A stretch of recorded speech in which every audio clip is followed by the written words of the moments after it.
నిజామాబాద్ జిల్లా బోధన్ మండలం పెగడపల్లిలో విషాదం నెలకొంది. గ్రామ శివార్లోని పొలంలో షాట్పూర్కి చెందిన ఒకే కుటుంబానికి చెందిన ముగ్గురు కరెంట్ షాక్తో మృతి చెందారు.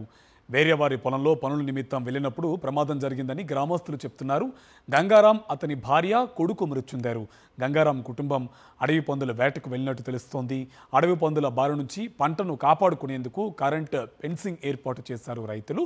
ఇక ఆ కరెంట్ ఫెన్సింగ్ తగిలి ముగ్గురు చనిపోయారు.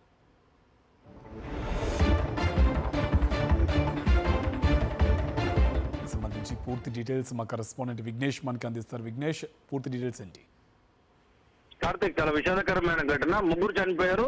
అడవి పందుల కోసం వెళ్ళినట్లు తెలుస్తా ఉంది. వారంతా కూడా ముగ్గురు కూడా గంగారాం కుటుంబం పెగడపల్లికి సంబంధించిన ఒక పొలంకు వెళ్లారు. ఆ పొలం ప్రాంతంలో అడవి పందులు వస్తాయని చెప్పి వాటికి కోసం వెళ్ళినట్లు తెలుస్తోంది. అయితే షాటాపూర్కు చెందిన గంగారాం కుటుంబం ఇదంతా కూడా అతను, అతని భార్య, అలా కొడుకు ముగ్గురు కూడా అక్కడ ఉన్న కరెంటు తీగలు తగిలి ఒక్కసారిగా ముగ్గురు చనిపోయారు. మొత్తం ఆ ఊర్లో ఈ సందర్భంగా విషాదం చోటు చేసుకుంది. ఆ గ్రామస్తులు, ఆ రైతులు కూడా అక్కడ చేరుకున్నారు పెద్ద ఎత్తున. స్థానికంగా అధికారులు కూడా అక్కడ చేరుకున్నారు. పోలీసులు కూడా వచ్చారు. ఎలా జరిగింది ఏంటి అనేది తెలుసుకుంటున్నారు. మొత్తానికి అయితే కుటుంబం మొత్తం కూడా చనిపోవడంతో ఒకసారిగా విషాదం చోటు చేస్తుందని చెప్పుకోవచ్చు. Karthik, thank you Vignesh.